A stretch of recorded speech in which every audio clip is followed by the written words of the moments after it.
T shirt ఎలా పుట్టిందో మీకు తెలుసా? రంగురంగుల టీ షర్ట్స్ వేసుకొని షోక్గా తిరగాలని మనందరికీ చాలా సరదా. మామూలు చొక్కాల కన్నా టీ షర్ట్స్ చాలా ఫ్యాషన్గా ఉంటాయి, సౌకర్యంగా ఉంటాయి.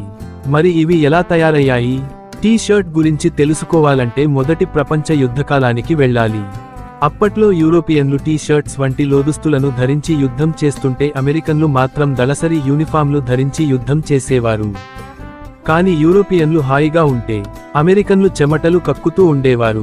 దాంతో కొన్నాళ్లకు అమెరికన్లు కూడా టీ షర్ట్స్ వైపే మొగ్గు చూపారు. దాంతో ఒక్కసారిగా టీ షర్ట్స్ కు డిమాండ్ పెరిగిపోయింది. చూడ్డానికి ఇంగ్లీషు టీ ఆకారంలో ఉంటుంది కనుక వీటికి టీ షర్ట్స్ అనే పేరు వచ్చింది. 1960 నుంచి వీటి మీద డిజైన్లు, బొమ్మలు ముద్రించడం లేదంటే స్లోగన్స్ రాయడం మొదలయ్యాయి. ఇప్పుడు మనం చూస్తుంటాం, కొన్ని ఉద్యమాలప్పుడు అందరూ టీ షర్ట్స్ మీద నినాదాలు రాసుకొని తిరుగుతుంటారు. అలా ఇవి ప్రచారానికి కూడా ఉపయోగపడే సాధనాలయ్యాయి. మాజీ అమెరికా ప్రధాని క్లింటన్కు టీ షర్ట్స్ అంటే చాలా ఇష్టం.